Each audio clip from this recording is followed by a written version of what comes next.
बोलिए श्री सद्गुरु महाराज जी की जय, सच्चे दरबार की जय। एक बार एक व्यक्ति अपनी जन्म कुंडली लेकर किसी को दिखाने के लिए गए। देखने वाले ने जब उनकी जन्म कुंडली यानी हॉरोस्कोप को देखा तो कहा, अरे बंधु, तुम्हारे हॉरोस्कोप में केवल हॉरर है, कोई स्कोप नहीं। साधकों, ये बात संसार के एक आम इंसान के जीवन के लिए तो सच हो सकती है, लेकिन जिन्हें सद्गुरु भगवान मिल जाते हैं, फिर उनकी जो राशि फल होते हैं वो भी बदल जाया करते हैं। ये 100% निश्चित है कि सद्गुरु भगवान के भक्त के हॉरोस्कोप में there is no horror and full scope of growth and victory. वैसे भी आशु राशिफल वाले लोगों के जीवन में तो केवल आशु यानी आनंद और शुभता ही स्थान पा सकते हैं, भय और निराशा कभी भी नहीं। साधकों, आइए आज कुछ कारण और उदाहरण समझते हैं जो हमें बार बार ये एहसास कराएंगे कि क्यों आपके और हमारे जीवन में उदासी और मायूसी का कोई सवाल उठता ही नहीं और उठना चाहिए भी नहीं। चाहे परिस्थिति कैसी भी हो, प्रभु का भक्त हमेशा अपने प्रभु की भक्ति में मस्त रहता है। आज हमें ये समझना चाहिए, एक प्रभु के भक्त के जीवन में क्यों हमेशा मस्ती होनी चाहिए। आइए एक एक करके इसके कारण देखते चलते हैं। एक बार एक प्रचारक बहन सत्संग करने के बाद गुरु महाराज जी के दर्शन करने के लिए गई। महाराज जी ने उनसे पूछा, आज सत्संग में क्या सुनाया? तब वो प्रचारक बहन कहती हैं, महाराज जी, आज मैंने महात्मा बुद्ध के समय का एक दृष्टांत सुनाया, जब एक स्त्री अपने पति और 2 बच्चों के साथ अपने माता पिता के घर को जा रही थी। तब मार्ग में सबसे पहले तो जंगल में सांप के डसने के कारण उसके पति की मृत्यु हो गई। किसी तरह हिम्मत बांधकर जब वो आगे बढ़ी, तब नदी में इतना उफान था कि उसके दोनों बच्चे उसमें डूब गए। वो चित्कार कर उठी, पर किसी तरह वो अपने माता पिता के घर पहुंची। लेकिन जब वो अपने माता पिता के घर पहुंची तो उसने पाया कि उसके माता पिता का भी देहांत हो चुका है। उस स्त्री की पागलों जैसी स्थिति हो गई। इतना कहकर वो प्रचारक बहन कहती हैं, महाराज जी, फिर मैंने ये कहा कि जब उस स्त्री की ऐसी स्थिति हो गई, तब उसने महात्मा बुद्ध की शरण ली और अपने जीवन का कल्याण किया। जब महाराज जी ने ये सुना तो महाराज जी ने कहा, अरे नहीं नहीं, इतना आसान थोड़ी ना होता है ईश्वर के द्वार तक आ जाना। तुम्हें मालूम है, ऐसी स्थिति में होने के बाद भी उस स्त्री ने पहले संसार में ही जाकर सहारे ढूंढे। वो संसार से ही मदद की उम्मीद लगाकर द्वार द्वार गई, लेकिन हर द्वार से उसे केवल और केवल ठोकरें मिली। संसार ने केवल उसे दुत्कारा पर मदद नहीं दी। तब करुणामयी महात्मा बुद्ध ने उस स्त्री को अपनी शरण दी और उसके जीवन को कल्याण के पथ पर अग्रसर किया। बहुत बड़ा सच है साधकों, हम भी तो यही देखते हैं आज। हर इंसान अपने जीवन में सुख, सुकून और शांति चाहता है, लेकिन इन्हें ढूंढने के लिए वो जाता संसार में ही है। बेशक बार बार वो वहां से ठोकरें खाता है, लेकिन फिर भी भगवान को कोई नहीं ढूंढता। मैंने किसी मल्टी मिलियनेयर के शब्दों में ये बात सुनी है। वो कहते हैं कि काश मेरे पास जितना धन है, भगवान उतना पैसा सबको दे, ताकि हर इंसान ये समझ सके कि इतना पैसा होने के बाद भी उसके हाथ सच्ची शांति और सुख नहीं लग सकता। सच बात है, उस स्त्री के पास तो कुछ नहीं था, तब वो दुखी थी। लेकिन आज हम देखते हैं इंसान के पास चाहे सब कुछ भी है, लेकिन फिर भी उसका जीवन बिल्कुल रूखा सूखा, मायूस और उदास है। क्यों? क्योंकि उसके पास भगवान नहीं है। और किस्मत के कैसे धनी और धन्य हैं हम सब कि सद्गुरु भगवान ने हमें अपना साथ दिया है। इस सृष्टि के भगवान के साए में रहते हैं हम, जहां सारे गम की खुशियों की सरगम में बदल जाया करते हैं। इसलिए सबसे पहला और मुख्य कारण कि क्यों हमेशा हमें मस्त रहना चाहिए वो ये कि सद्गुरु भगवान इस युग की सर्वोच्च सत्ता हमारे साथ है और हम उनके पास हैं। लेकिन फिर भी बहुत बार ऐसा हो जाता है कि चिंताएं हमें घेरने लगती हैं और हमारी जो उत्साह और उमंग वाली चाल होती है, मस्ती की चाल, ये धूमिल पड़ने लगती है। लेकिन ऐसे में एक साधक क्या करता है? वो वही करता है जो श्री औरोबिंदो ने एक बार अपने शिष्य निरोध बरन को पत्र में लिखकर समझाया था। निरोध बरन ने श्री औरोबिंदो से कहा था कि महर्षि, I am feeling depressed these days. मुझे निराशा और चिंता ने घेर लिया है। इस स्थिति से बाहर आने के लिए मुझे कोई उपाय सुझाएं। तब श्री औरोबिंदो ने 3 बहुत कारगर सूत्र उन्हें दिए थे। उन्होंने लिखा था, सबसे पहले तो ब्रह्म ऊर्जा का इंजेक्शन लो, यानी परमात्मा के चरणों में प्रार्थना करके ऊर्जा का संचार करो अपने भीतर। दूसरा, साइकिक फ्रूट जूस लो, यानी सकारात्मक विचारों का सेवन करो। और तीसरा, आत्म प्रकाश के दूध को पीकर स्वस्थ हो जाओ और प्रभु भक्ति में मस्त हो जाओ। जी हां गुरु भक्तों, प्रभु की भक्ति में मस्त रहने की यही कला है जो आज हम सब महाराज जी के ब्रह्म ज्ञानी शिष्यों के पास भी है। किसी ने बहुत पते की बात कह दी, if you know how to ride a horse then you enjoy the ride, otherwise the horse enjoys the ride. यानी अगर आपको घोड़े की घुड़सवारी करने की कला मालूम है तो फिर आप घोड़े को दौड़ाकर उसकी सवारी का आनंद लेते हैं, नहीं तो घोड़ा आपको गिराकर आपकी सवारी का मजा लेता है। साधकों, हम सबको महाराज जी ने जीवन जीने की सर्वोच्च कला, वो ब्रह्म ज्ञान प्रदान किया है। We all know how to ride the horse of this life. Therefore, enjoy the ride of life. वैसे मुझे तो लगता है कि ब्रह्म ज्ञानी शिष्यों के कॉन्टेक्स्ट में एंजॉय की स्पेलिंग को बदलकर इनजॉय कर देना चाहिए, क्योंकि असली जॉय का स्रोत तो इन यानी भीतर ही है, जिसके एक्सेस का पासवर्ड महाराज जी ने हम सबको दिया है। इसलिए फिर हमारे जीवन में चिंता, निराशा और उदासी की क्यों बात आती है? जब भी ऐसी स्थिति हो, हम भीतर उतर जाएं और अपने जीवन को जॉय से सजा दें। तीसरा कारण जो भी बहुत बार हमारी मस्ती की चाल को मध्यम करने लगता है, वो है हमारे अपने ही विकार और हमारी महत्वाकांक्षाएं। लेकिन ऐसे में भी जो एक सच्चा साधक होता है, वो फिर वही फलसफा अपनाता है जो श्री रामकृष्ण परमहंस अपने शिष्यों को एक दृष्टांत के माध्यम से समझाया करते थे। वो ये कहानी सुनाया करते थे कि एक बार एक हंस अपनी चोंच में मछली दबाकर आसमान में उड़ा, लेकिन देखते ही देखते कौं कौं करते हुए कौओं का झुंड उसके पीछे पड़ गया।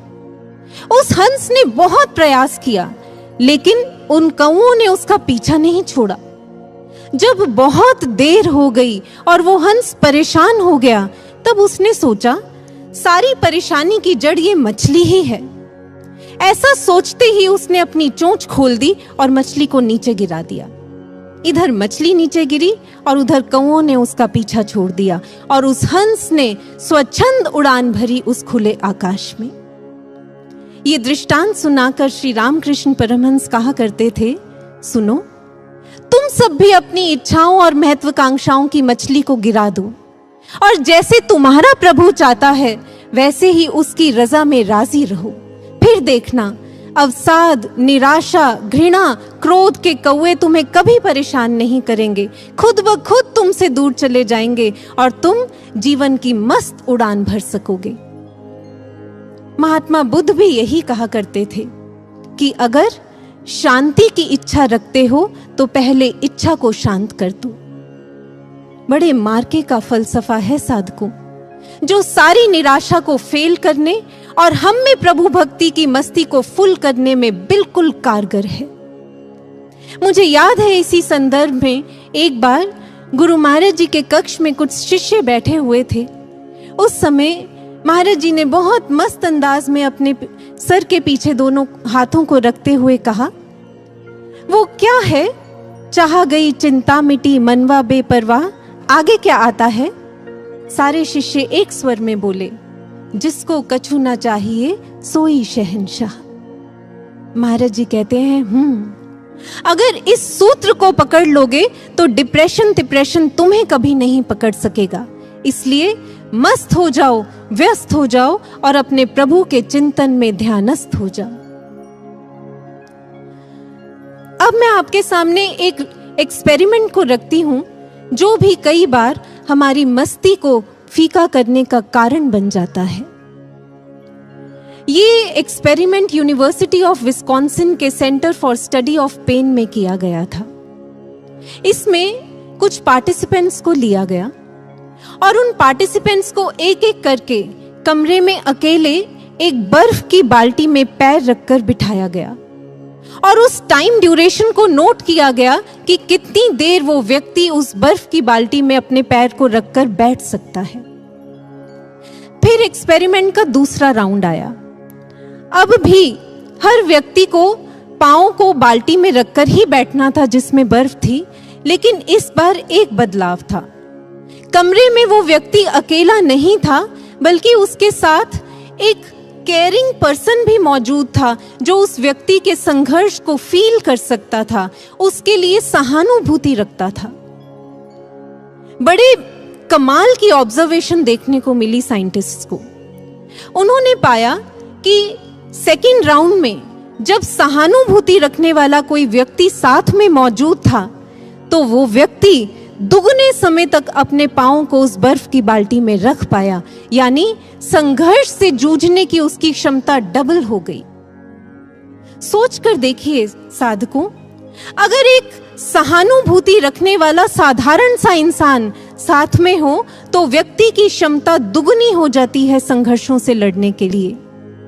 तो फिर अगर समानुभूति रखने वाले हमारे सद्गुरु भगवान, बल्कि मुझे तो लगता है समानुभूति ही नहीं, हमसे ज्यादा हमारी चिंता करने वाले, हमारे दर्द को महसूस करने वाले अगर सद्गुरु भगवान पग पग पर हमारे साथ हैं, तो फिर अध्यात्म का गणित भी ये बिल्कुल स्पष्ट हमारे सामने रखता है कि फिर एक साधक की भी संघर्षों से जूझने की क्षमता अनंत गुना बढ़ जाया करती है। तो फिर ऐसे में आप ही बताइए, एक साधक के जीवन में निराशा और उदासी का कहां स्थान रह जाता है।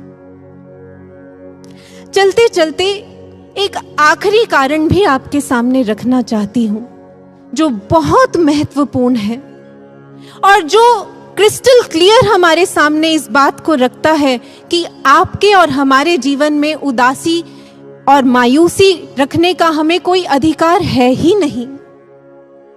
ये वो कारण है जिसके लिए स्वामी विवेकानंद कहा करते थे, it's the only entity in life जो यदि आपको मिल जाए तो उसको पाने से कभी चूकना मत, क्योंकि ये वो ऐसी चीज है जो संसार में आपको दुर्लभ मिलेगी, जिसके लिए पूरा जीवन एक इंसान तरसता रह जाता है लेकिन उसे मिलती नहीं, मिल सकती भी नहीं, क्योंकि संसार के पास वो है ही नहीं, तो वो संसार हमें क्या देगा। और वो है सच्चा निष्काम निस्वार्थ प्रेम, जिसे आज हम अनकंडीशनल लव भी कहते हैं। बेशक आज संसार में हजारों केस स्टडीज हो जाएं इस अनकंडीशनल लव पर, लेकिन ये शर्त ये बात है, आपको संसार में ये अनकंडीशनल सच्चा निस्वार्थ प्रेम मिल नहीं सकता, क्योंकि संसार के पास ये है ही नहीं। कारण कि एक सच्चा निस्वार्थ प्रेम केवल और केवल इस सृष्टि में प्रभु, वो भगवान, वो सद्गुरु सत्ता करना जानते हैं। खैर, संसार के प्रेम की सच्चाई तो हम सबको मालूम है। आइए आज सतगुरु भगवान के प्रेम की गहराई के कुछ पहलू देखते चलते हैं। यूं तो लिटरेचर में महात्मा बुद्ध के शिष्यों के प्रति उनके करुणा, उनके अनन्य प्रेम के अनेकों दृष्टांत वर्णित हैं, पर उनमें से एक दृष्टांत आपके सामने रखती हूं। कहते हैं कि जिस समय महाकश्यप महात्मा बुद्ध की शरण में जाने के लिए अपने घर से निकले, तब महात्मा बुद्ध के लिए उनके पास महाकश्यप के पहुंचने तक, उनका इंतजार करने तक भी महात्मा बुद्ध के लिए बहुत कठिन हो गया अपने स्थान पर बैठे रहना। उन्होंने बहुत देर तक प्रयास किया, पर अंततः वो अपने आसन से उठ खड़े हुए और उस दिशा में बढ़ चले जिस दिशा से महाकश्यप आ रहे थे। और कहते हैं कि लगभग 5 मील तक द्रुत गति से महात्मा बुद्ध चलते रहे, क्योंकि वो इतने बेचैन थे महाकश्यप से मिलने के लिए। और जब मार्ग में महाकश्यप से 5 मील चलने के बाद भेंट हो गई, तब जाकर महात्मा बुद्ध को कहीं सुकून मिला। इसी तरह ये डॉक्यूमेंटेड है, ये फैक्ट, कि स्वामी रामकृष्ण परमहंस भी रोज शाम को छत पर जाकर दूर आसमान में देखते हुए कहा करते थे, कहाँ हो मेरे बच्चों, आज का दिन भी पूरा निकल गया पर तुम मेरे पास नहीं आए। और ये कहकर वो घंटों घंटों रोया करते थे।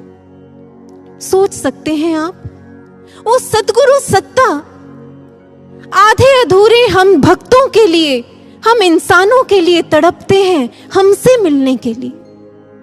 मैंने सेंट ऑगस्टीन का कोट ये कहीं पढ़ा था। वो लिखते हैं कि एक इंसान भगवान को पाने के लिए इस धरा पर आता है, और जब तक वो भगवान को पा नहीं लेता, भगवान से मिल नहीं लेता, तब तक वो बेचैन रहता है। लेकिन इन दृष्टांतों को सुनने और पढ़ने के बाद मुझे लगता है इससे भी बड़ी सच्चाई ये है कि वो सतगुरु भगवान हम इंसानों से मिलने के लिए आते हैं, और जब तक वो हमसे मिल नहीं लेते, हमें अपने में मिला नहीं लेते, तब तक वो हमसे कहीं कहीं ज्यादा बेचैन और तड़पते रहते हैं। और जहां तक अपने सदगुरु भगवान, अपने सदगुरु महाराज जी के प्रेम की बात करें, जो प्रेम और करुणा वो हमारे प्रति रखते हैं, तो इस बात के साक्षी शायद नहीं, निसंदेह हम में से बैठा एक एक शिष्य है यहाँ पर, जो ये लिविंग टेस्टिमनी है इस बात की कि हमारे कल्याण के लिए, हमारी खुशी के लिए हमारे सदगुरु महाराज जी किसी भी हद तक चले जाया करते हैं। ये स्वयं गुरु महाराज जी के शब्द हैं कि अपने शिष्य के कल्याण के लिए अगर मुझे इस सृष्टि के नियम भी बदलने पड़े तो मैं वो भी बदल डालता हूं। हम सबको अपनी भक्ति का स्तर मालूम है साधकों, कि वो कितनी आधी अधूरी है, लेकिन फिर भी हम आधे अधूरे भक्तों के लिए हमारे पूर्ण सतगुरु हमें क्या मान देते हैं, ये हम सब भली भांति जानते हैं। इस संदर्भ में एक दृष्टांत आपके सामने जरूर रखना चाहूंगी। एक बार महाराज जी ने नूर महल से फोन करके एक प्रचारक दीदी को कहा, सुनो, अपनी कथा में ये प्रसंग भी सुनाया करो। और फिर महाराज जी वो प्रसंग बताने लगे। महाराज जी ने कहा, राजा अम्बरीश भगवान विष्णु के अनन्य भक्त थे। एक बार ऋषि दुर्वासा वहां आए। उस समय राजा अम्बरीश अपने प्रभु के ध्यान में लीन थे, इसलिए उन्हें पता ही नहीं चला कि ऋषि दुर्वासा वहां आए हैं। लेकिन ऋषि दुर्वासा ने इसे अपना अपमान समझा और क्रोधवश अपनी जटा से एक विकराल कृत्या उत्पन्न की। वो कृत्या जैसे ही राजा अम्बरीश का वध करने के लिए आगे बढ़ी, इधर भगवान विष्णु ने तुरंत अपने भक्त की रक्षा के लिए अपना सुदर्शन चक्र छोड़ दिया। उस सुदर्शन चक्र ने कृत्या का तो वध किया ही, लेकिन उसके बाद भी वो रुका नहीं, ना ही वो वापस लौटा, बल्कि वो ऋषि दुर्वासा के पीछे चल पड़ा। ऋषि दुर्वासा ने जब ये देखा तो वो अपनी जान बचाने के लिए दौड़े, लेकिन तीनों लोकों में उन्हें कहीं ठौर नहीं मिली। वो ब्रह्मा जी के पास गए, भगवान महादेव के पास गए, लेकिन सबने उन्हें यही कहा कि हम आपकी रक्षा करने में असमर्थ हैं। ये भगवान विष्णु का सुदर्शन चक्र है, आप मदद के लिए उनके पास ही जाएं। तब ऋषि दुर्वासा भगवान विष्णु के पास जाते हैं और उनसे विनती करते हैं कि भगवान, आप अपना सुदर्शन चक्र कृपया वापस लौटा लें। उस समय भगवान विष्णु कहते हैं कि मैं ऐसा करने में असमर्थ हूं। ऋषि दुर्वासा बड़ी हैरानी से कहते हैं, असमर्थ है, लेकिन ये चक्र तो आपके अधीन है। भगवान विष्णु कहते हैं, लेकिन हम अपने भक्त के अधीन हैं। आपने हमारे भक्त का अपमान किया है, इसलिए आपको हमारे भक्त से ही जाकर क्षमा मांगनी होगी। उस समय ऋषि दुर्वासा राजा अम्बरीश के पास जाते हैं, उनसे क्षमा मांगते हैं और तब वो अपने प्राणों की रक्षा कर पाते हैं। ये दृष्टांत सुनाकर महाराज जी उन प्रचारक बहन को कहते हैं, ऐसा करना, इस प्रसंग को सुनाकर ये भजन लगा देना। कौन सा?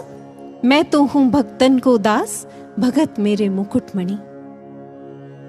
क्या लगता है साधकों, क्या केवल एक कथा में लगाने के लिए महाराज जी के ये शब्द भर हैं, या हम सबके जीवन कथाओं की ये बहुत बड़ी सच्चाई है? उत्तर हम सब भली भांति जानते हैं। कैसी खुशकिस्मती है हमारी, कैसी जिंदगी को पाते हैं हम, ऐसी जिंदगी जो सद्गुरु भगवान के प्यार को पाती है। फिर आप ही बताइए, ऐसी जिंदगी में उदासी और मायूसी की कहां जगह रह जाती है? वैसे कभी आपने गौर किया है, जब जब भी महाराज जी ने प्रवचन किए हैं, अंत में महाराज जी ने हमें क्या आशीर्वाद दिया है? अगर नहीं याद आपको, तो YouTube पर, जो हमारे DJJS के YouTube चैनल पे महाराज जी की वीडियोस रिलीज्ड हैं, उसमें सुनना महाराज जी ने जो हमें आशीर्वाद दिए हैं। बार बार महाराज जी ने ये शब्द कहे हैं, आपको मेरा प्यार और बहुत बहुत शुभकामनाएं। सोच सकते हैं आप, ये किसी आम इंसान द्वारा दिया गया आशीर्वाद नहीं है, इस सृष्टि की सर्वोच्च सत्ता द्वारा दिया गया आशीर्वाद है। तो फिर जब स्वयं सद्गुरु भगवान हमें अपना प्रेम, अपना प्यार और शुभ कामनाएं दे रहे हैं, फिर इस सृष्टि में कौन से अशुभ और निराशा की ऐसी जुर्रत कि वो हमारे जीवन में झांकने का भी प्रयास कर सके? लेकिन फिर भी अगर हमारे जीवन में कण भर भी मायूसी, उदासी और निराशा है, तो फिर इसका सीधा सीधा मतलब है हमने आज तक अपने सद्गुरु भगवान को जीना सीखा ही नहीं। गुरु भक्तों, जब जब भी जिस जिस युग में प्रभु के सच्चे भक्त आए, उन्होंने अपने प्रभु के प्रेम को पाकर अपने प्रभु की भक्ति को मस्ती से जिया है। भक्त हनुमान आए, अपने प्रभु की भक्ति में मस्त रहे। कबीर दास जी आए, अपने प्रभु की भक्ति में मग्न रहे। मीराबाई अपने प्रभु की भक्ति में डूबी रही। कभी निराशा, उदासी इन्हें छू तक नहीं सकी। इस बार हम भक्तों की टोली की प्रभु भक्ति की मस्ती में जीने की बारी है साधकों। और न केवल बारी है, बल्कि इस सृष्टि को, इस समाज को खुशियों की तरंगों से झंकृत करने की जिम्मेदारी भी है। आपको मालूम है, हार्वर्ड यूनिवर्सिटी और यूनिवर्सिटी ऑफ कैलिफोर्निया में एक बहुत कमाल की रिसर्च हुई है जो 20 सालों तक चली और ये 5000 लोगों पर की गई है। और इसकी ऑब्जर्वेशन क्या मिली, सुनिए। साइंटिस्ट ने पाया है कि अगर एक व्यक्ति के मन में खुशी है, तो फिर 1 मील के रेडियस में बैठे उसके मित्र के खुश होने की संभावना 25% बढ़ जाती है। और इससे साइंटिस्ट ने ये कंक्लूजन निकाला कि माइंड अफेक्ट्स माइंड। इसलिए अगर एक व्यक्ति का मन खुश होता है तो वो अपने सराउंडिंग्स में खुशी की एक चेन को ट्रिगर कर देता है। सोच कर देखिए, अगर एक मन की खुशी से आसपास की सराउंडिंग्स में खुशी की चेन ट्रिगर हो जाती है, तो फिर जो व्यक्ति आत्मा के आनंद से जुड़ जाए, तो फिर आत्मा के आनंद का जो प्रभाव है उसका रेडियस कितनी दूर तक जाएगा। वो फिर एक मील नहीं बल्कि आत्मा का आनंद कितनी कितनी माइल्स तक स्माइल्स को बिखेर सकता है। ये सच बात है साधकों। इसलिए आए आज अपने जीवन को आत्मा के आनंद में डूबकर सबसे पहले तो अपने जीवन को सजाएं, साथ साथ इस आनंद से इस समाज को खुशी से सजा दें और फिर इस विश्व को जीता जागता स्वर्ग बना दें। और अंत में अपने प्यारे सद्गुरु महाराज जी की एक प्यारी सी बात जरूर आपके सामने रखना चाहूंगी, जो भी इस संदर्भ में हमारे लिए एक बहुत खूबसूरत प्रेरणा है। एक बार एक शिष्य महाराज जी के दर्शन करने के लिए गए। दर्शन करने के उपरांत जब वो उठकर वापस लौटने लगे तो उन्होंने दोनों हाथों को आगे करके कहा, महाराज जी प्रसाद। तब महाराज जी ने मुस्कुराते हुए ये शब्द कहे थे, इस पथ पर अंतिम श्वास तक उत्साह और उमंग से चलते रहना ही हमारा कृपा प्रसाद है। साधकों, इस प्रसाद का छक कर सेवन करें, अपने जीवन में प्रभु भक्ति में मस्त रहें और इस जीवन को सजाकर इस विश्व को भी सुंदर बनाकर जाएं। ऐसी शुभकामना के साथ आइए गुरु महाराज जी के श्री चरणों में एक बुलंद जय घोष अर्पित करते हैं। बोलिए सद्गुरु भगवान की जय, सच्चे दरबार की जय। कहते हैं एक बार एक अमेरिकन टूरिस्ट रेगिस्तान से होकर गुजर रहा था। ऊंट पर बैठा है, नीचे रेत तप रही है और ऊपर सूरज। तभी ऊंट के आगे चलते चलते ऊंट वाले ने कहा, साहब रास्ता लंबा है, चलो एक पहेली गुनता हूं, बुझोगे? टूरिस्ट ने सुना, पहेली? हां हां, क्यों नहीं, जरूर उत्तर दूंगा। ऊंट वाले ने पहेली गुनी। कहा, ध्यान से सुनना साहब, आप सब भी ध्यान से सुनिएगा। पहेली थी, जब ना सूरज है ना चंदा है, पर प्रकाश फिर भी नहीं मंदा है। जब ना सूरज है ना चंदा है, पर प्रकाश फिर भी नहीं मंदा है। ना धरती है ना आकाश है, बूझो बूझो इसमें क्या राज है। टूरिस्ट ने सोचना शुरू किया, ना सूरज ना चंदा ना धरती ना आकाश। अरे हां, ये तो हमारे वेस्ट की एक बहुत ही फेमस सी पोयम है, no sun no moon no morning no noon. और इसका उत्तर ये तो मैं जानता हूं, इसका उत्तर है नवंबर। जानते हो ऊंट वाले, हमारे अमेरिका में नवंबर के महीने में सब कुछ बर्फ की सफेद चादर से ढक जाता है। सूरज चांद तारे कुछ भी नजर नहीं आता। इसलिए हो ना हो, तुम्हारी इस पहेली का उत्तर तो नवंबर ही है। ऊंट वाले ने सुना और जोर की ठहाका लगाकर हंस दिया। पर भाइयों और बहनों, टूरिस्ट का यह उत्तर सही था या नहीं, यह आज हमारा मुद्दा नहीं है। मुद्दा तो यह है कि यदि यही पहेली हमसे, हम महाराज जी के शिष्यों से पूछी गई होती तो हमारा उत्तर क्या होता? आप में से कोई बता सकता है? देखिए, पूर्ण सतगुरु के मंच से पहेली बूझी गई है।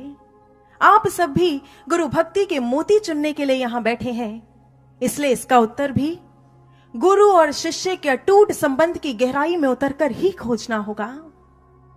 ना सूरज ना चंदा ना धरती ना आकाश। आज हम सोच कर देखें, पिछले लगभग 8 वर्ष व्यतीत हो चुके हैं और इन 8 वर्षों में ना तो हमें महाराज जी के सूर्य रूपी स्वरूप का प्रत्यक्ष दर्शन मिला है और ना ही हम उनके वात्सल्य की शीतल चांदनी में भीग पाए हैं।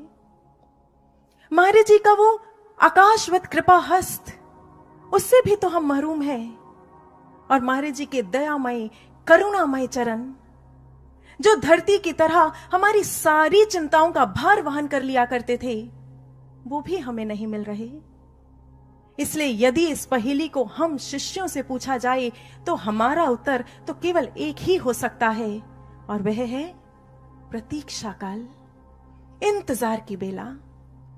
ऐसी बेला जो एक ना एक दिन समाप्त तो अवश्य होगी, यह हम सबको विश्वास है, सबको, किंतु कब, इसका कुछ पता नहीं।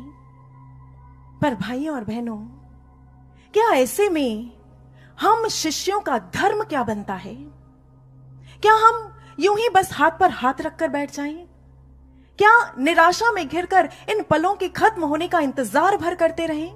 या फिर जो हमारे महाराज जी हमसे अपेक्षाएं कर कर गए हैं, जो उम्मीदें महाराज जी ने हमसे लगाई हैं, उन एक एक आज्ञा को पूर्ण करने में स्वयं को झोंक दें, स्वयं को लगा दें, पूरी तरह से लगा दें।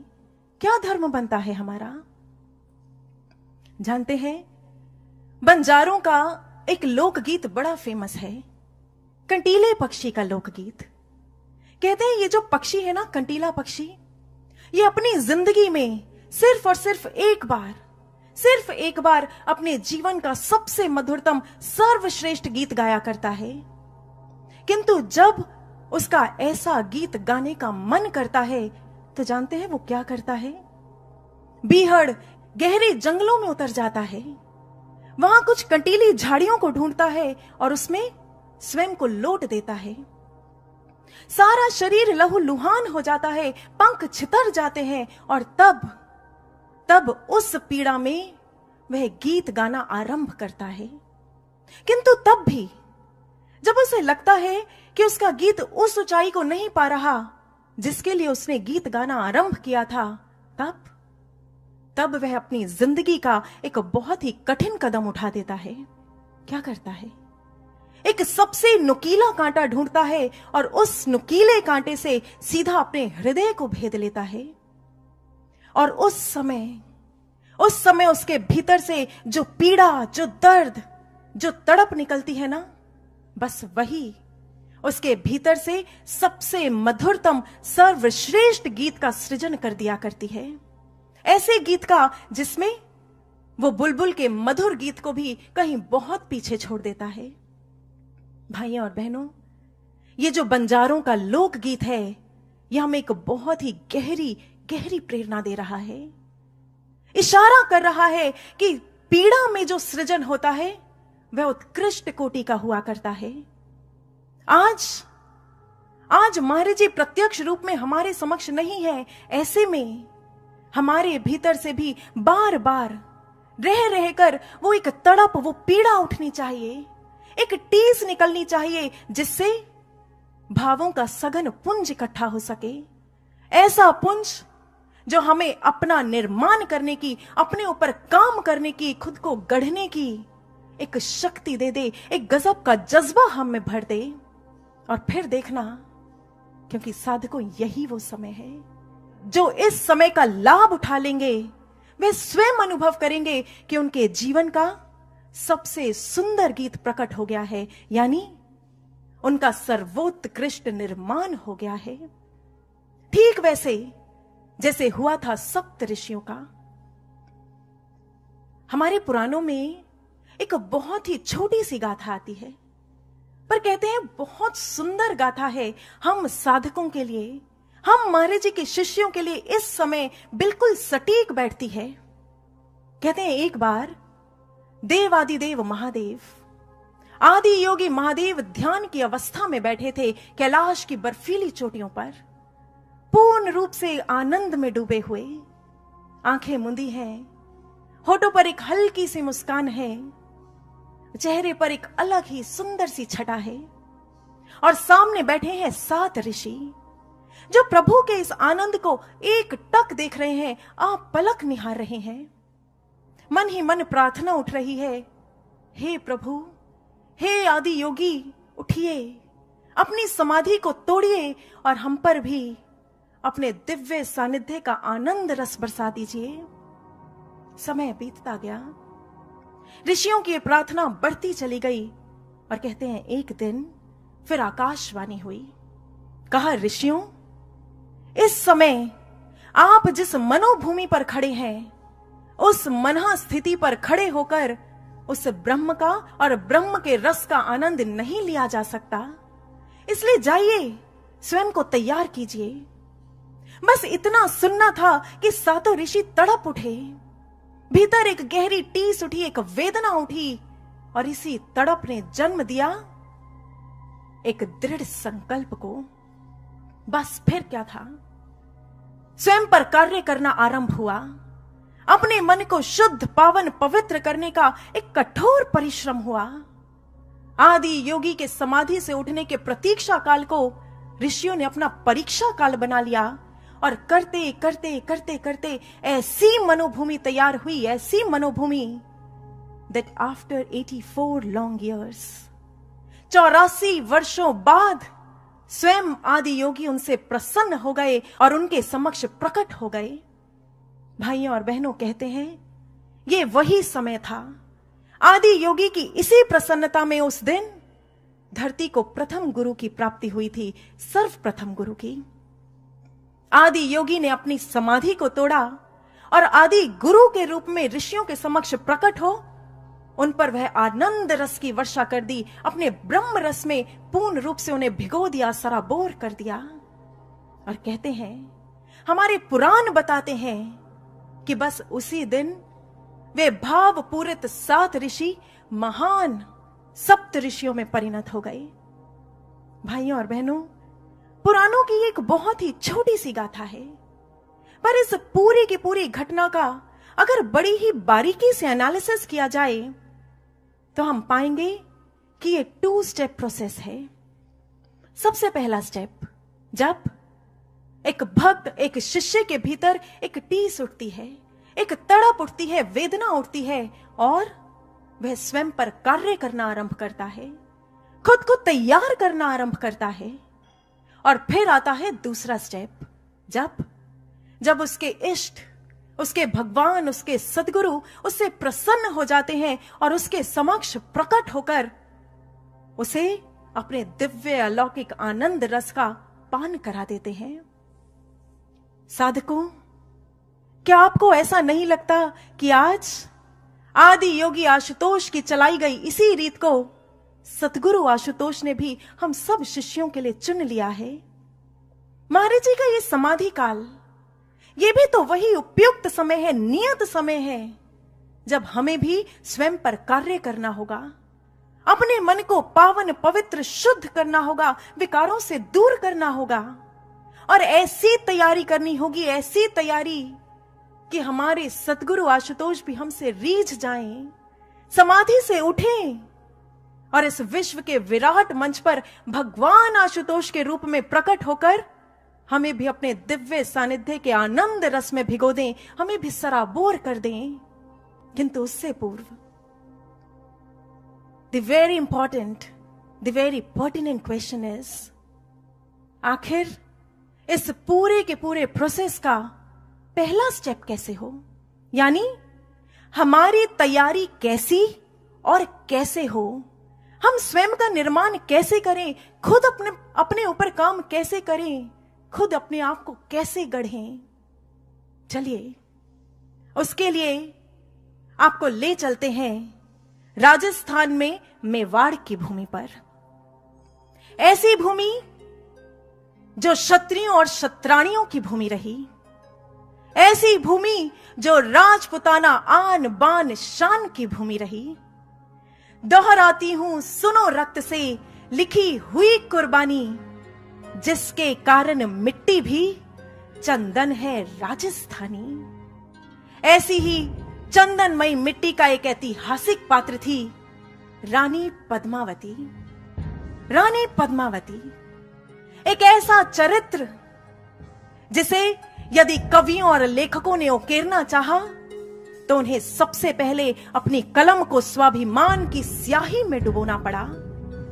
किसी ने उसमें चरित्र की पराकाष्ठा को देखा तो किसी ने राजपुताना शौर्य को। परंतु भाइयों और बहनों, यदि आज इस ऐतिहासिक गाथा को इस आध्यात्मिक मंच से गाया जाएगा तो देखना तो यह है कि एक सच्चा साधक, एक सच्चा शिष्य इस सच्ची घटना से अपने लिए कौन सा मोती चुगता है। आइए उस गाथा को सुनते हैं। यह उस समय की बात है जब अलाउद्दीन खिलजी ने पहली बार मेवाड़ की रानी पद्मिनी को आईने में देखा था और देखते ही बदहवास सा हो गया। रानी का रूप, उसका सौंदर्य उसके सर चढ़ गया। इसलिए रानी को पाने के लिए, उस पर काबू करने के लिए, उस पर पूरी तरह स्वामित्व जताने के लिए खिलजी किसी भी हद तक जाने को आमादा हो गया। बस फिर क्या था, वासना से भरे खिलजी ने पूरे दल बल के साथ चित्तौड़ पर धावा बोल दिया। इधर राजपुताना रणबांकुरों ने भी कोई कौर कसर नहीं छोड़ी, तूफानी युद्ध किया। किंतु दुर्भाग्य से, या यूं कहें कि कपटी शैतान की कुचालों के कारण जीत उसके पाले में जा गिरी। रानी पद्मिनी तक संदेशा आया, महारानी हम युद्ध हार चुके हैं। वासना से भरा खिलजी किसी भीषण आप तक पहुंचता होगा। निर्णायक हार सामने थी, दुश्मन सर पर मंडराया था। केसरिया लाज लूटने को खिलजी ने हाथ बढ़ाया था, किंतु नहीं।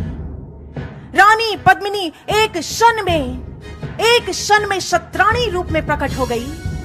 दुर्ग की समस्त स्त्रियों को इकट्ठा किया और उस दिन रानी पद्मिनी ने मां भवानी की भांति हुंकार भरते हुए, गरजते हुए सिंह नाद किया था कि आज वासना से भरा खिलजी सौंदर्यवती पद्मिनी को पाने के लिए इस दुर्ग में प्रवेश अवश्य करेगा, किंतु उसके हाथ लगेगी शत्राणी पद्मिनी की राख और केवल राख। आज खिलजी अपनी आंखों से देखेगा कि मेवाड़ की रानी हंस हंस कर स्वयं को होम तो कर सकती है, किंतु अपने सम्मान के साथ कोई समझौता नहीं कर सकती। इसलिए जाओ, इस दुर्ग के भीतर एक पवित्र अग्निकुंड सजाओ। आज ये मेवाड़ अपनी रानी का अग्नि स्नान देखेगा। आज जौहर होगा, आज पवित्र जौहर होगा। जल मरने से ज्यादा पावन उस दिन कोई संकल्प न था। जौहर ही शेष बचा था, बस कोई और विकल्प न था। दुर्ग के भीतर एक बड़ा सा अग्नि कुंड सजा। अग्नि की ऊंची ऊंची लपटें धधकी और उस दिन रानी पद्मिनी ने किस शौर्य के साथ अग्नि स्नान किया था, लेखकों और कवियों ने आज तक इस दृश्य को अपने बुलंद खूबसूरत शब्दों में जीवंत रखा है। आइए हम भी उसी दृश्य के दृष्टा बने।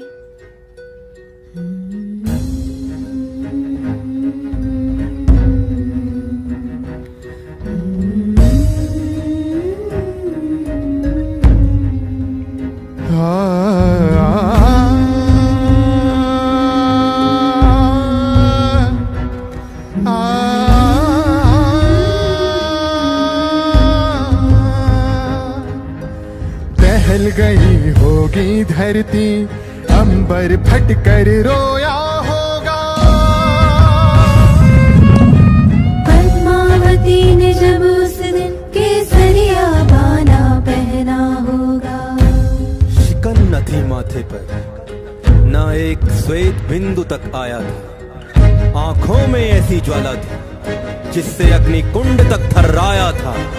हुंकार भरी थी जय भवानी, सारा महल गुंजा। जय भवानी, जय भवानी, जय भवानी। धधक धधक कर ज्वालाएं ऊपर उठी, चहुआर बढ़ी। रट्टों का लिंगन करने तब शत्राणी कूद पड़ी।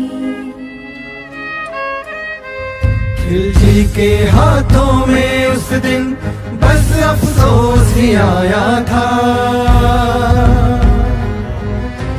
पद्मिनी रानी ने जब एक नया इतिहास रचाया था।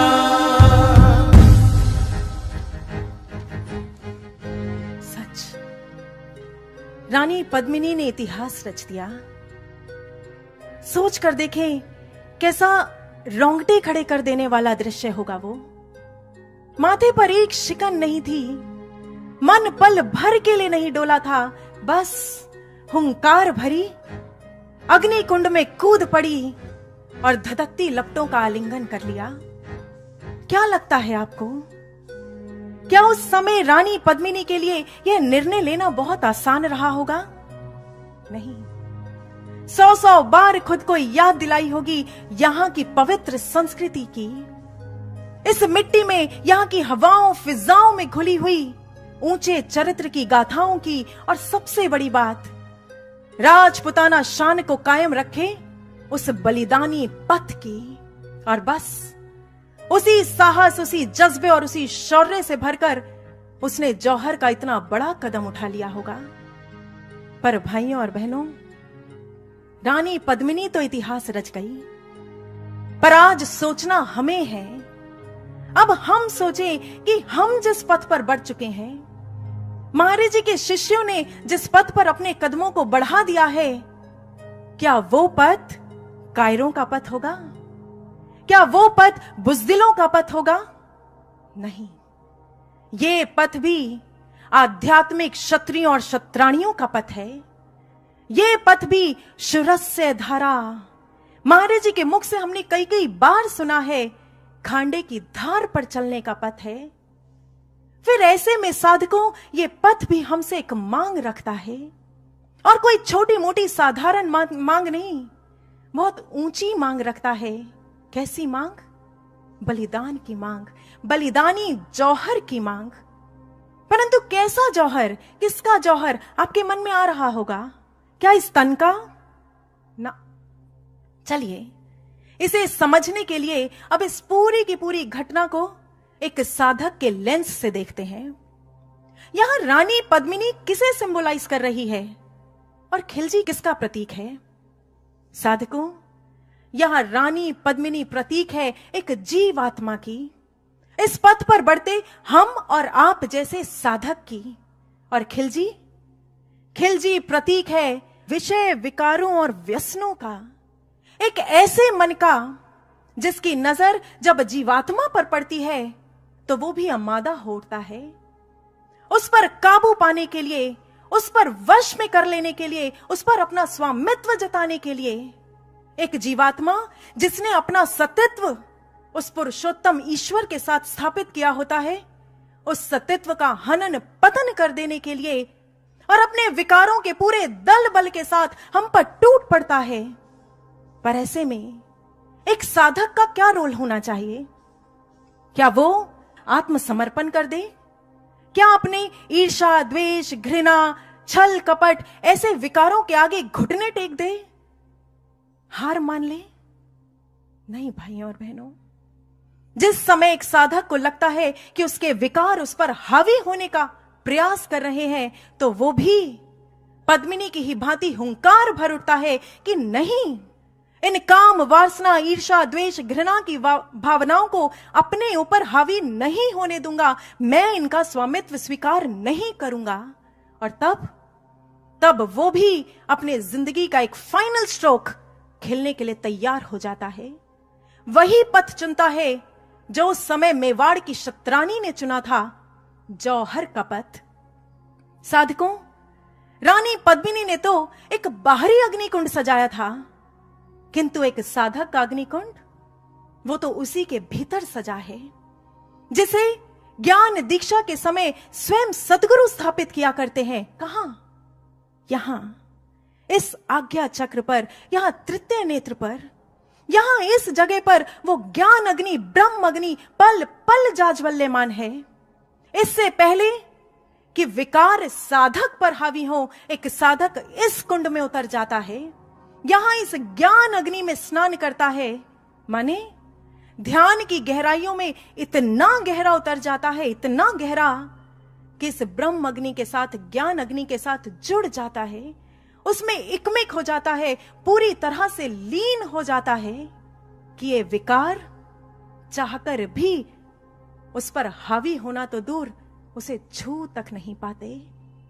उस समय साधकों, पद्मिनी रूपी जीवात्मा का सतित्व वो जीत जाता है, विजय श्री को प्राप्त करता है। ये है भाइयों और बहनों एक साधक का जौहर, एक सच्चा जौहर, आध्यात्मिक जौहर। पर एक बात और कहना चाहेंगे, इतिहास के गलियारों ने तो इस बाहरी जौहर को यदा कदा कभी कभी देखा होगा, किंतु एक सच्चा साधक वो तो पल पल जौहर करता है, दिन में कई कई बार उसे करना पड़ता है। आपका खुद का एक्सपीरियंस रहा होगा, जरा सा कुछ मिल जाए अहंकार सर उठाने लगता है, पर यदि किसी और का निर्माण हो जाए, किसी और का उत्थान हो जाए, तो यही मन ईर्ष्या, द्वेष, घृणा की भावनाओं से लबालब भर उठता है। हमारी आंखें एक गलत दृश्य को देख लें, बस मन उसी की ओर हमें खींचना शुरू कर देता है, आकर्षित करता है। और जब बात हो किसी को पीछे खींचने की, पीछे हटाने की, तो हमारा ये मन खिलजी की ही तरह छली और कपटी होने में भी देर नहीं लगाता। ये हम सबका एक्सपीरियंस होगा, सबका अनुभव होगा।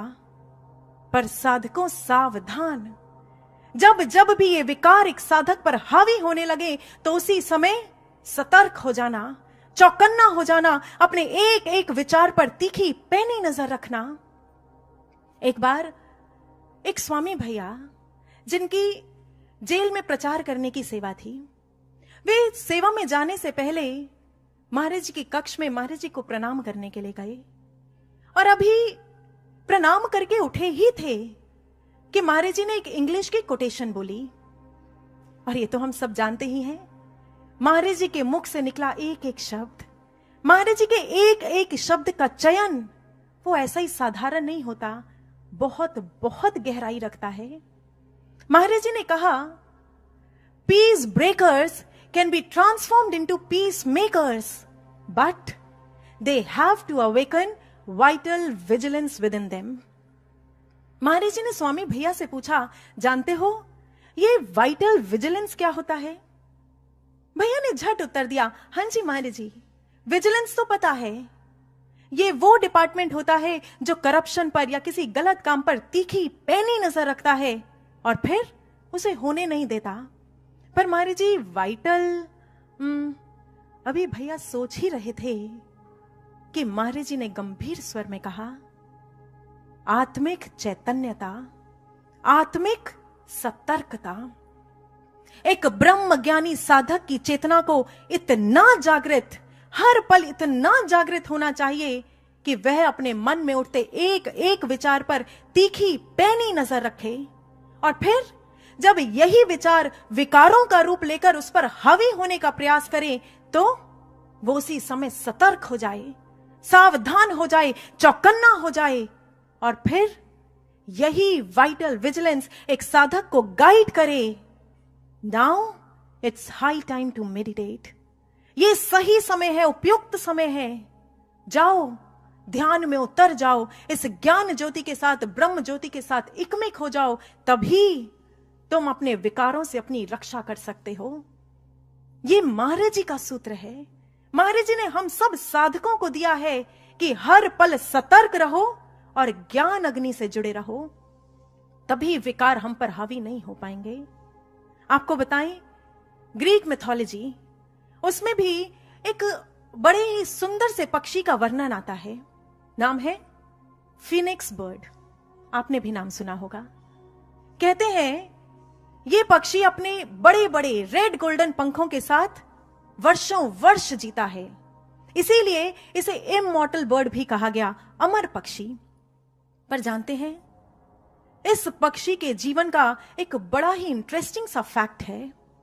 कहते हैं कि बेशक ये पक्षी अमर है, वर्षों वर्ष जीता है, किंतु हर 500 साल बाद जब उसे ये लगने लगता है कि उसकी सुंदरता कुछ घटने लगी है, उसकी कांति कुछ फीकी पड़ने लगी है, उसकी कमजोरियां उस पर हावी होने का प्रयास कर रही हैं, तब वे क्या करता है?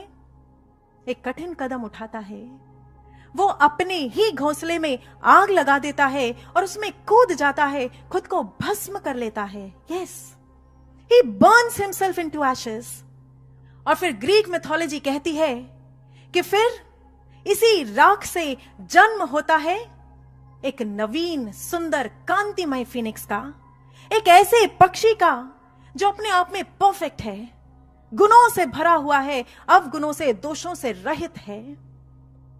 भाइयों और बहनों, ठीक इसी तरह जब जब भी एक साधक के भीतर ये इच्छा उठती है कि वो भी सुंदर हो जाए, सद्गुणों से भर उठे, अपने विकारों को दूर कर दे, तो शर्त एक ही है, साधना में उतरना ही होगा, ज्ञान की अग्नि के साथ इकमिक होना ही पड़ेगा, उसमें मिलना ही पड़ेगा, और कोई मार्ग ही नहीं है। This is an invincible law. अध्यात्म के जगत की यह एक अटल रीत है जिसे टाला नहीं जा सकता। आप कभी अपने पुराने ग्रंथों को खंगाल कर देखिएगा, ऐसे ऐसे चमकते हुए रत्न मिल जाएंगे जो इस रीत को निभा भी गए और हमें बहुत कुछ समझा भी गए। ऐसा ही एक उज्जवल सा चमकता हुआ रत्न हमें दक्षिण भारत के ग्रंथों में मिलता है, भक्त नंदनर का। कहते हैं नंदनर एक बहुत बड़ा शिव भक्त था, किंतु दुर्भाग्य से उसका मंदिर में प्रवेश निषेध था। मंदिर के पुजारी उसे नीच कहते, निम्न कहते और उसे मंदिर में प्रवेश नहीं देते। देखिए, भक्त है किंतु आज तक अपने प्रभु का दर्शन नहीं किया है। प्रभु के शिवलिंग पर जल चढ़ाने का, अपने हाथों से जल चढ़ाने का उसे सौभाग्य नहीं मिला है। बस सुबह सुबह मंदिर के द्वार पर आता, वहीं पर माथा टेकता और वहां से वापस लौट जाता।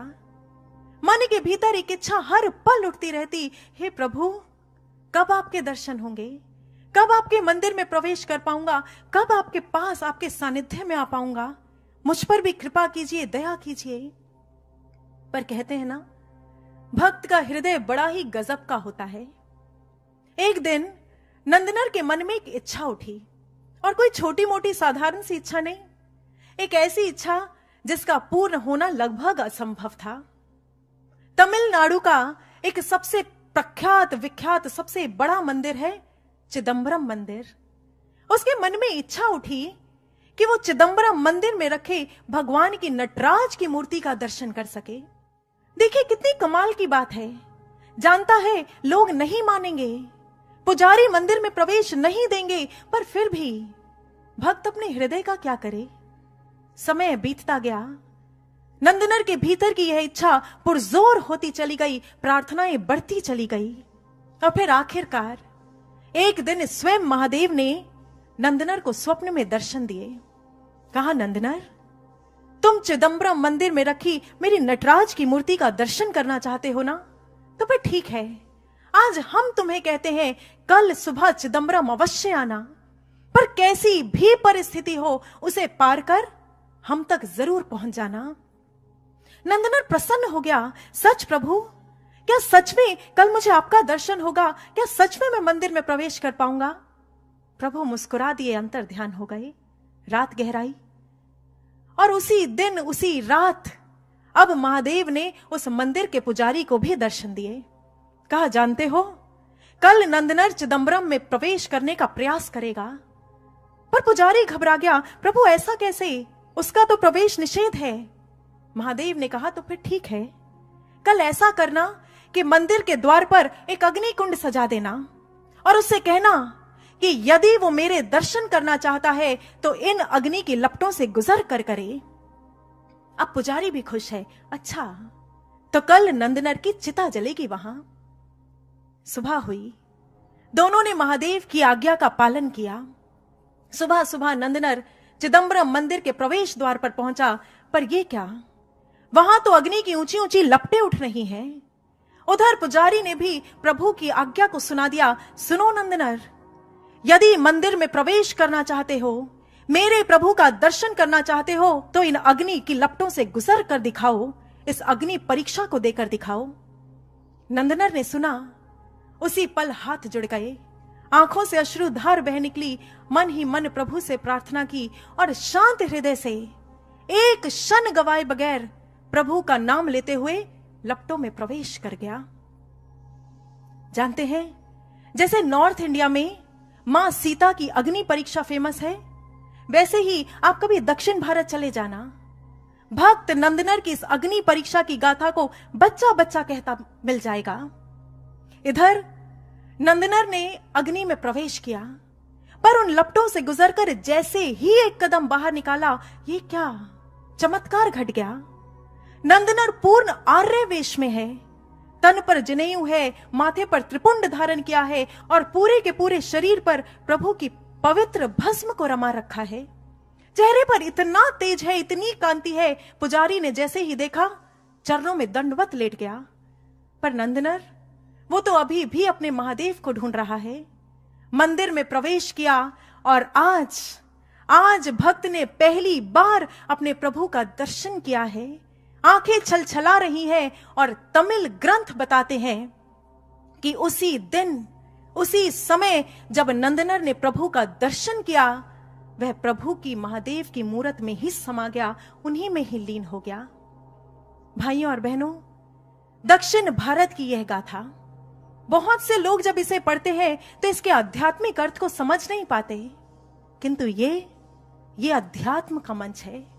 यहां पर अध्यात्म के मोती चुने जाते हैं और हमारे शास्त्र ग्रंथ वे तो ऑर्नामेंटल लैंग्वेज में, अलंकारिक भाषा में लिखे गए हैं। यहां पर निम्न और नीच कौन है, हमारे शास्त्र बताते हैं। हर वो जीवात्मा जो अभी भी अपने मन के स्तर पर है, जो अभी भी विकारों से घिरी हुई है, अपने कुसंस्कारों में जकड़ी हुई है, वह जीवात्मा निम्न है। और नंदनर अग्नि में प्रवेश कर आर्य रूप हुआ, यानी किसी बाहरी अग्नि में नहीं, वो ध्यान साधना में बैठा था। भीतर की ज्ञान अग्नि में उसने प्रवेश किया था, उसमें रमा था, उसके साथ एकाकार हुआ था। और तब उसका आर्य वेश, त्रिपुंड, जनेऊ, ये बाहरी अलंकार, ये उसके सद्गुणों की ओर इशारा कर रहे हैं। यानी मन के स्तर से इतना ऊपर उठ गया था, विकारों को दूर कर सद्गुणों को धारण किया था, सद्गुणों से अपना श्रृंगार कर लिया था। और फिर क्या घटा? कहां तो नंदनर केवल मात्र अपने प्रभु का दर्शन भर करना चाहता था, और कहां देव रूप होकर महादेव में ही लीन हो गया। भाइयों और बहनों, यह है अध्यात्म का पथ, और यही एक पथ है। ज्ञान की अग्नि में उतरना ही पड़ेगा, ध्यान साधना में बैठना ही पड़ेगा, सद्गुणों को धारण करना ही पड़ेगा, यदि हम अपने इष्ट, अपने भगवान, अपने सद्गुरु से मिलन स्थापित करना चाहते हैं। और कोई शॉर्टकट है ही नहीं, और कोई मार्ग है ही नहीं। परंतु आज आपसे पूछते हैं, कहीं ऐसा तो नहीं कि सारी की सारी चर्चा को सुनकर मन के भीतर कुछ उथल पुथल हो गई हो, थोड़ी सी घबराहट हो रही हो, सिरहन पैदा हो रही हो कि अरे ऐसा कैसे, ये हमसे कैसे हो पाएगा? ज्ञान अग्नि में उतरना, मन से युद्ध करना, मन के विरुद्ध जाना, विकारों को दूर करना, नहीं, ये हमसे नहीं होगा। अरे ये तो कोई महान विरले संत महापुरुष हुआ करते थे जो ऐसा कर गुजरे, हम कहां? पर साधकों, आज स्वयं अपने आप से पूछें, क्या सचमुच हम और आप साधारण हैं? क्या सच में हम अपनी एक छोटी सी फैमिली या संसार के छोटे छोटे दायरों के लिए ही आए हैं? याद करना महाराज जी के उन शब्दों को। महाराज जी ने कहा था, हो संतान मेरी साधारण नहीं हो, आए इस जगत में अकारण नहीं हो। कि हम अकारण ऐसे ही बिना किसी उद्देश्य के यहां नहीं आ गए। याद रखिए, जिस दिन हमें ज्ञान दीक्षा मिली थी, जिस दिन ज्ञान मिला था, बस उसी समय, उसी क्षण हमारे लिए एक विराट, एक महान लक्ष्य को तय कर दिया गया था। मुझे याद है, एक बार महाराज जी संगत के बीच बैठे थे, बहुत बहुत प्रसन्न थे, मुस्कुरा रहे थे, और तभी अचानक महाराज जी ने संगत से पूछा, अच्छा जानते हो कि चाणक्य ने चंद्रगुप्त को अपनी शरण में क्यों लिया था? संगत से ही एक गुरु भाई उठे, कहा, महाराज जी, हाँ, शायद चाणक्य चंद्रगुप्त से अखंड भारत का निर्माण कराना चाहते थे। महाराज जी ने सुना, मुस्कुरा दिए और फिर एक क्षण में उसी वक्त महाराज जी ने पूछा, अच्छा तो फिर ये बताओ कि हमने आपको अपनी शरण में क्यों लिया है? उन गुरु भाई ने थोड़ा सा सोचा, मनन चिंतन किया और फिर महाराज जी को कहा, महाराज जी हो सकता है शायद आप भी हमसे अखंड भारत का निर्माण कराना चाहते हो। तभी वहां पर एक और गुरु भाई बैठे थे संगत में ही। वे उठे और उन्होंने एकदम से महाराज जी को कहा, नहीं नहीं महाराज जी, आप हमसे अखंड भारत का नहीं, आप तो पूरे विश्व के लिए आए हैं, इसलिए आप हमसे अखंड विश्व का निर्माण कराना चाहते हैं।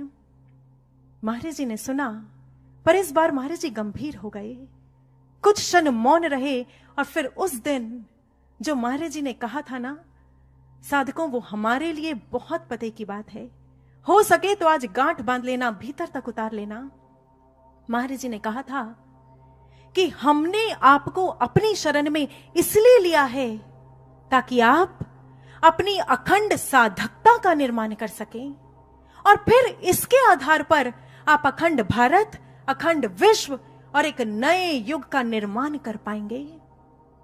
अभिलाषा गुरु की हम भी चमके गगन के तारों से, झलके अब व्यक्तित्व हमारा कुंदन श्रेष्ठ विचारों से, सत्य अहिंसा त्याग तप पहचान बने हमारी और फिर हमसे प्रेरित होकर दुनिया कदम बढ़ाए सारी। आपने महाराज जी की उम्मीदों की ऊंचाई को देखा है, सत्य तप अहिंसा त्याग अखंड साधकता। महाराज जी ऐसे ऐसे गुणों से हमें सजा हुआ देखना चाहते हैं, हमारा श्रृंगार देखना चाहते हैं। तो फिर माना ये इतना आसान नहीं होगा। श्रेष्ठ गुणों को धारण करना, विकारों को दूर करना, माना ये आसान नहीं होगा। पर भाइयों और बहनों, क्या हम अपने सतगुरु के लिए ये संघर्ष नहीं कर सकते? महाराज जी जिस विराट और महान लक्ष्य को हमारे समक्ष लेकर आए हैं, क्या उसके लिए हम थोड़ा सा दर्द, थोड़ी सी पीड़ा नहीं सह सकते? स्वयं आज अपने आप से प्रश्न करें।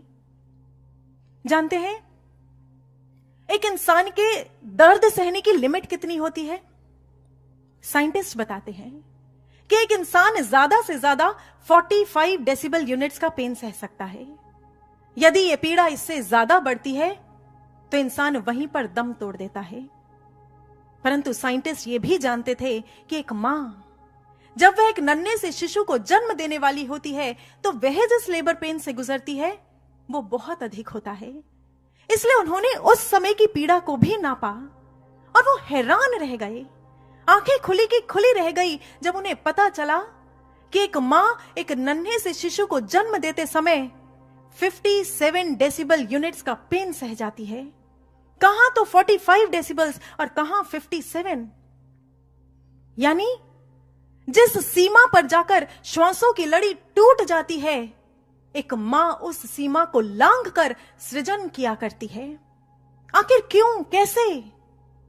साइंटिस्ट इसका उत्तर नहीं दे सकते, पर शायद एक मां इस प्रश्न का उत्तर बहुत अच्छे से जानती है। जिस स्वप्न को उसने 9 महीने सहेज कर रखा होता है कि एक दिन उसकी गोद में एक नन्हा सा प्यारा सुंदर सा शिशु आकर खेलेगा, बस वही खुशी, वही उमंग, वही स्वप्न उसे पीड़ा सहने की इतनी शक्ति दे देता है कि वह खुशी खुशी पीड़ा की हर सीमा को लांघ जाती है। साधकों, एक स्वप्न तो हमने भी देखा है और पिछले 8 वर्षों से देख रहे हैं कि एक दिन युग परिवर्तन होगा। महाराज जी समाधि से लौटकर आएंगे और इस विश्व की गोद में नवीन युग खेलेगा। परंतु इस समय अभी भी शर्त वही है, घोर निशा का गर्भ चीरकर नवयुग जन्म लेगा। ये कौन सी घोर निशा, कौन सी घोर अंधकार की ओर महाराज जी ने इशारा किया था? कोई बाहरी रात्रि, कोई बाहरी निशा नहीं। हमारे विकारों की रात्रि को चीरकर, हमारे अहंकार को तोड़कर, हमारी घृणा द्वेष की भावनाओं को रौंदकर नवयुग का जन्म होगा। फिर स्वयं पूछें, सोच कर देखें, क्या इस पूरे के पूरे प्रकरण में पीड़ा नहीं होगी? पीड़ा तो होगी। जब जब भी सेवा में अहंकार टूटेगा तब तब पीड़ा होगी। जब जब घृणा और द्वेष की भावनाओं को ज्ञान अग्नि में जलाना पड़ेगा तब तब पीड़ा होगी। जब जब भी अपनी वासना और कामनाओं की प्रवृत्तियों को उन्हें दूर कर कर रौंद कर साधना में मन लगाना पड़ेगा ना, तब पीड़ा होगी।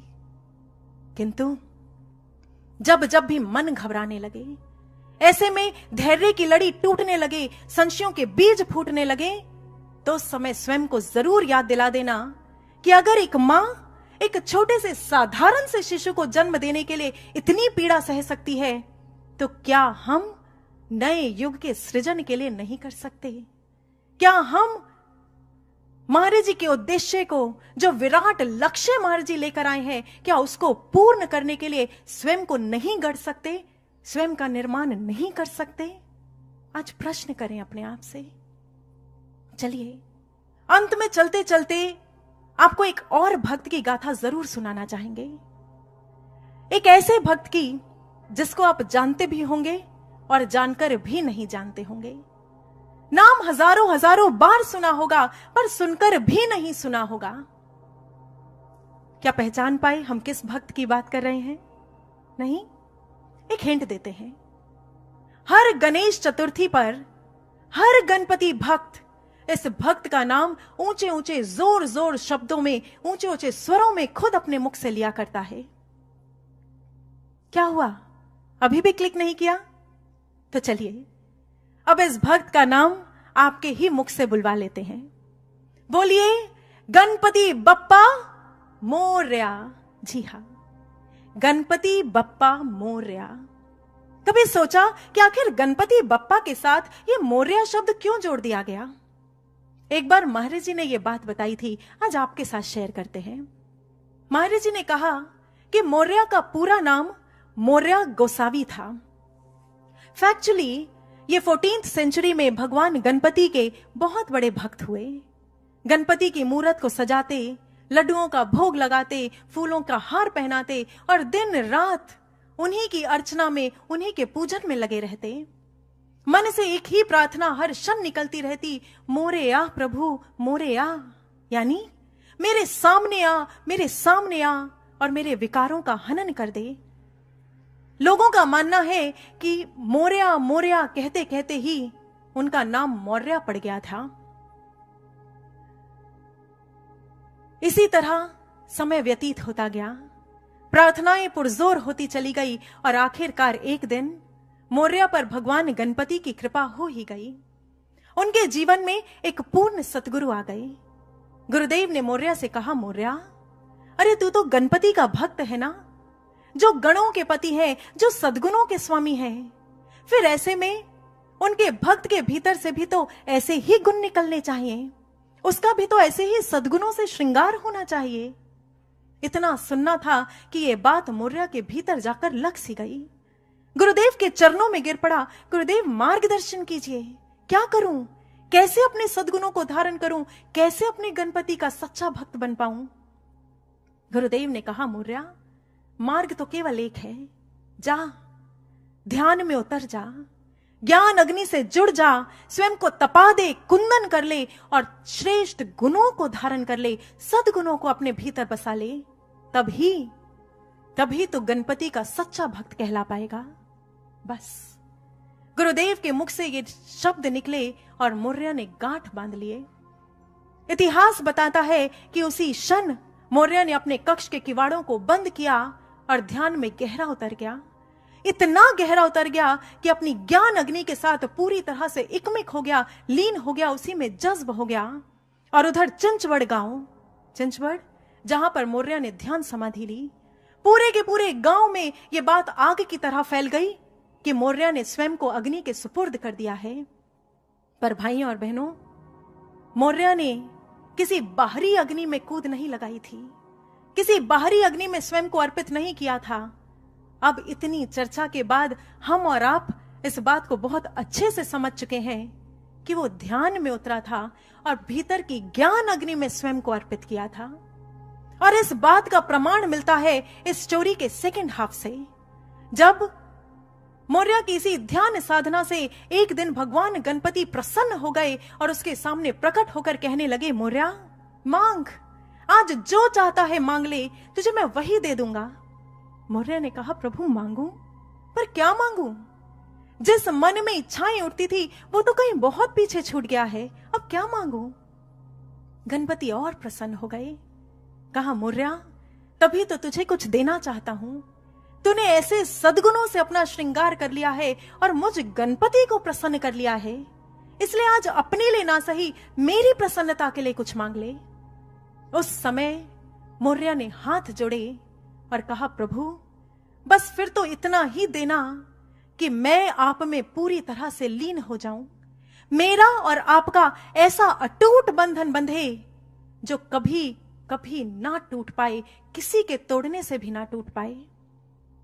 गणपति ने अपने हाथों को उठाया, तथास्तु कहा, और बस तब से लेकर आज तक गणपति बप्पा और मोर्या का ऐसा अटूट बंधन बंधा कि हर गणपति भक्त के मुख पर सज गया, गणपति बप्पा मोर्या, गणपति बप्पा मोर्या। साधकों, हमारा इतिहास ऐसी कितनी ही गाथाओं से भरा है। कितने ही ऐसे भक्त, कितने ही ऐसे शिष्य हैं जो ऐसा कर गुजरे। किंतु आज सोचना तो ये है कि आखिर कब तक हम इतिहास की गाथाओं को पढ़ते भर रहेंगे? कब तक इन शिष्यों और भक्तों की गाथाओं को सुन सुनकर खुश होते रहेंगे? आज स्वयं से प्रश्न करें कि यदि इतिहास के भक्त ऐसा कर सकते हैं तो आज हम सद्गुरु भगवान के शिष्य क्यों नहीं कर सकते? क्या कमी है? क्या नहीं मिला हमें? हमें भी तो पूर्ण सद्गुरु का सानिध्य मिला है। हमें भी तो महाराज जी का मार्गदर्शन मिला है, वो ब्रह्म ज्ञान मिला है। हमें भी तो महाराज जी का वो कृपा प्रसाद मिला है, उनका प्रेम मिला है, सब कुछ मिला। फिर क्यों हमारे प्रयासों में देरी हो रही है? क्यों आज साधना में कमी हो रही है? क्यों ये विकार हम पर हावी हो रहे हैं? क्यों हम सद्गुणों से अपना श्रृंगार नहीं कर पा रहे? साधकों, ये समय केवल इतिहास सुनने का नहीं है, बल्कि आज इतिहास गढ़ने का समय है, इतिहास रचने का समय है। इसलिए उतरे अपने गहरे ध्यान के कुंड में, जलाएं भीतर की ज्ञान अग्नि को, तपा लें स्वयं को, कुंदन कर लें, श्रेष्ठ भावनाओं को धारण कर लें।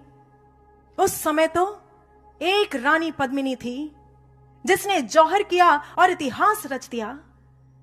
परंतु आज भाइयों और बहनों, यदि महाराज जी के शिष्य, हजारों लाखों शिष्य इस ज्ञान अग्नि में जौहर करेंगे तो इतिहास स्वयं रचेगा। और ऐसा इतिहास रचेगा, ऐसा जो ना तो पहले कभी रचा गया और ना ही आगे कभी संभव हो पाएगा। इसलिए भाइयों और बहनों, ये समय हमसे कुछ मांग रहा है।